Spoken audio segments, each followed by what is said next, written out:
Bom dia, boa tarde, boa noite, investidor. Sejam todos muito bem-vindos ao canal. Meu nome é Felipe Torres, sou consultor de investimento CVM e hoje nós vamos analisar os principais pontos do mês de dezembro do KNDI 11, o FIPE da Quineia, ele que faz ali o hedge, né, total, trocando IPCA pelo CDI. Nós vamos ver aqui, enfim, como é que está a carteira do fundo, o retorno que o fundo vem conseguindo trazer. Mas antes disso, convido vocês a lerem aqui embaixo na descrição do vídeo todos os serviços de investimentos que eu ofereço. Vem falando sobre a consultoria de investimentos, vem falando também sobre o nosso grupo VIP do WhatsApp, tem informações também a respeito do meu livro Renda Passiva, o Caminho para a Liberdade Financeira. Se você tiver interesse, basta ler aqui embaixo na descrição do vídeo, tem ali mais informações a respeito de cada um desses serviços. Se você tiver alguma dúvida, também, por favor, pode me chamar no WhatsApp, pode me mandar mensagem no Instagram, que eu terei o maior prazer em responder. Feitos os avisos, vamos lá para os principais pontos do mês de dezembro do KNDI 11. O fundo teve seu início no final do ano passado, 2024,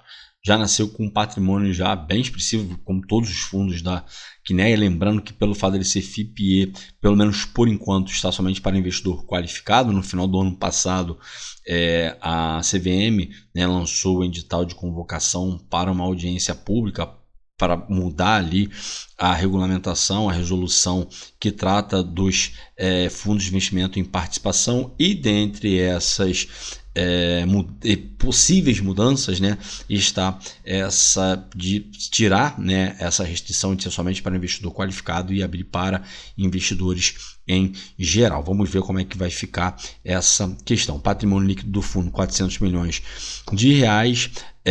O número de cotistas, aproximadamente 2.500 investidores. No final de dezembro, a cota patrimonial do fundo estava em R$ 100,04. O último rendimento mensal anunciado foi de R$ 1,00 e o volume médio diário de negociação no mês de dezembro, R$ 270 mil. Atualmente, o fundo está com um prêmio médio da carteira de debêntures de CDI, mais 3%, um prêmio bastante interessante, e o fundo está com 64% do capital alocado em debêntures de infraestrutura.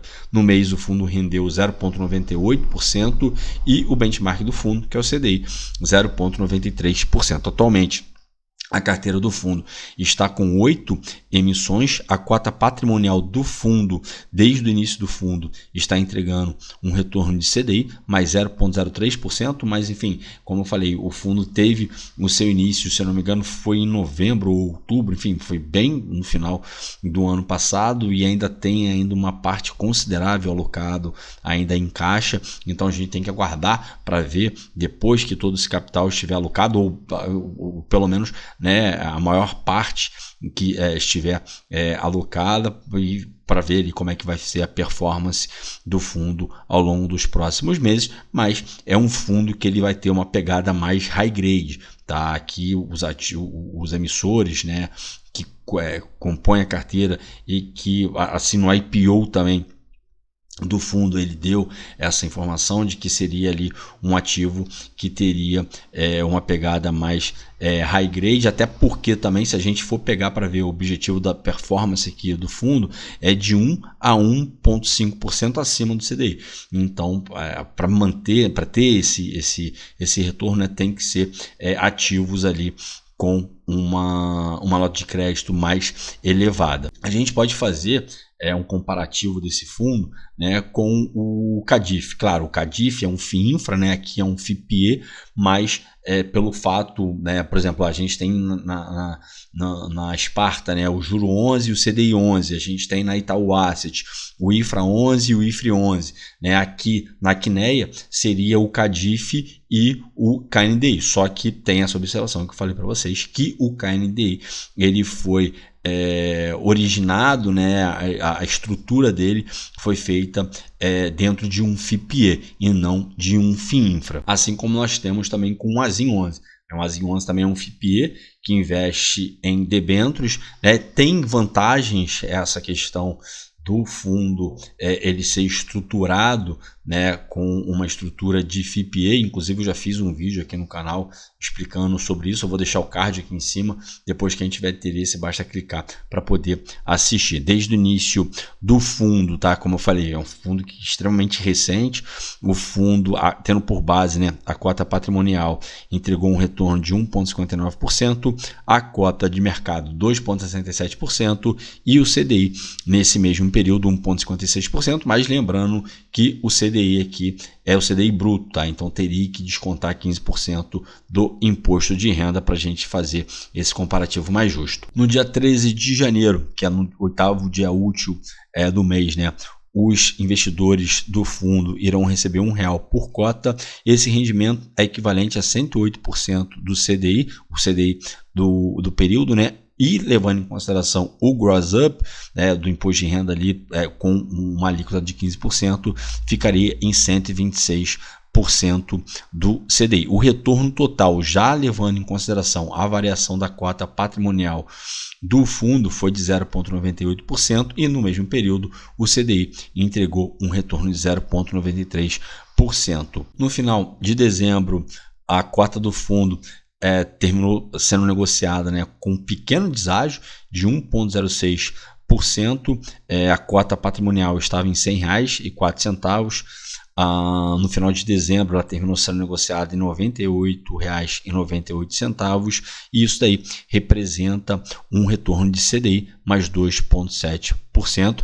líquido, tá? Já descontado aqui as despesas do fundo. Aqui a gestão vem falando sobre a abertura forte na curva de juros que nós tivemos no mês de dezembro, né? Por conta, enfim, dessa loucura que a gente está vivendo aqui no Brasil, essa loucura fiscal, né? E aí eles vêm informando aqui que pelo fato do fundo trabalhar com esse hedge total, de trocar o IPCA pelo CDI através do uso de derivativo ali do DAP, a mesma forma como ocorre com o CDI 11, com o IFRI 11, com o BINC 11 da Bradesco, né? O SNID, o OGIN, enfim, todos esses fundos que são redeados. Por conta disso, a cota patrimonial do fundo não sofre com esses efeitos dessas variações na taxa de juros, né? Apesar do fundo possuir debêntures indexados ao IPCA, pelo fato do fundo fazer esse hedge total que troca o IPCA pelo CDI, aqui a gestão vem trazendo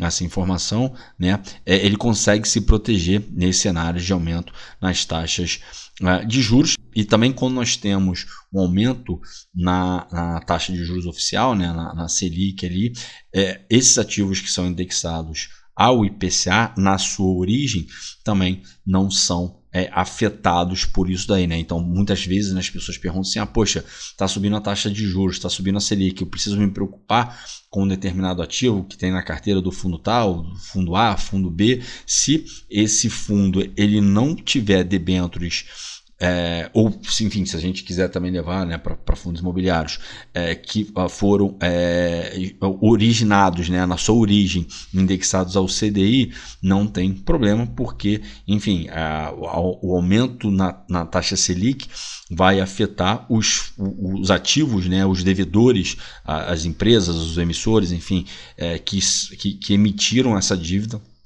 indexados ao CDI. Por outro lado, né, por exemplo, agora para fevereiro, a Ambima já está fazendo uma projeção ali do IPCA de vir ali próximo de 1,38%, 1,3% alguma coisa ali. Vamos arredondar para 1,3%, né? Ou seja, o IPCA altíssimo, né? É o reflexo dessa explosão que a gente teve do dólar, por conta ali dessa loucura, como a gente viu aqui, né? A abertura na curva de juros, por conta de responsabilidade fiscal, o aumento do dólar, tudo isso. A gente não precisaria estar passando por isso daí que a gente está passando agora, né? Se o governo tivesse o mínimo de responsabilidade com questão dos gastos. Vamos ver como é que vai ficar isso daí agora para 2025. Mas se o IPCA começar a vir mais forte, o que tudo indica que realmente vai começar a vir mais forte, porque com a subida do dólar não tem como a inflação ficar controlada, né? Aí sim, esses ativos que foram originados no IPCA, né, indexados ao IPCA, aí sim, se a gente ficar com esse IPCA mais alto por mais tempo, esses ativos sim podem vir a sofrer, e os emissores também desses ativos também podem vir a ter problemas ali para poder honrar com suas obrigações. Então tem que começar a monitorar também esse tipo de situação. Não tô querendo criar aqui nenhum alarde, né, nas pessoas, mas é um ponto que deve ser levado em consideração, sem sombra de dúvida. A gestão aqui reforça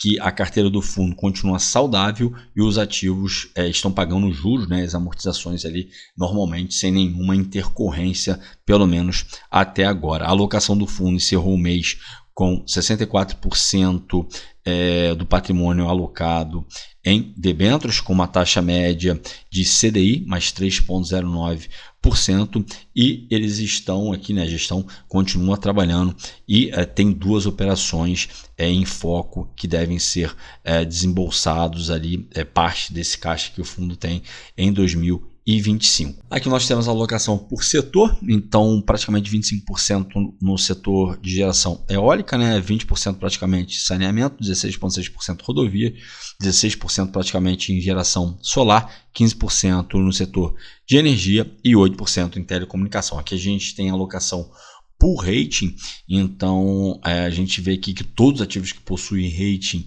são com rating A, que vai do AAA até o rating A. Tem 40% do patrimônio com ativos que não possuem rating, mas levando em consideração que 64% da carteira está alocada, então é praticamente o que está em caixa ali, enfim, não tem rate, né? Então a gente tem que aguardar para ver ali, depois que o fundo alocar esses 36% do patrimônio que ainda está em caixa, em ativos, para ver como é que vai ficar essa questão aqui do rate. Mas como eu falei no início, aqui o fundo vai ter a mesma pegada do Cadiff, então vai ser também um fundo com um portfólio mais high grade. Atualmente o fundo possui 8 emissores na carteira, mas como a gente viu, ainda está alocando, enfim, está aguardando para ver ali como é que vai ficar essa questão da alocação do capital, né?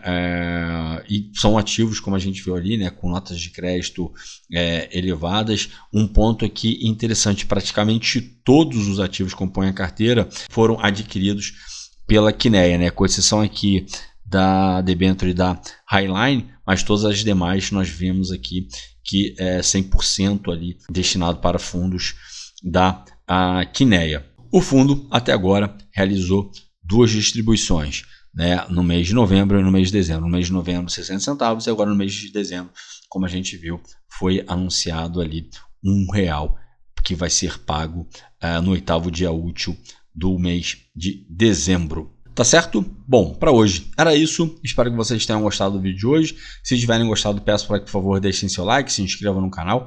Não deixem de ativar o sininho para que vocês recebam as notificações dos vídeos que são postados diariamente. Se você quiser deixar aqui embaixo nos comentários o que você acha do KNDI 11, se você é um fundo que você está observando, se você já tem ele em carteira, deixa aqui embaixo nos comentários que a gente interage ao longo dos próximos dias. Se você também tiver algum feedback com elogio ou crítica, por favor, deixe aqui embaixo nos comentários, porque ajuda muito a melhorar a qualidade do canal. O meu muito obrigado a todos vocês que ficaram comigo até aqui. Desejo a todos bons investimentos e até a próxima.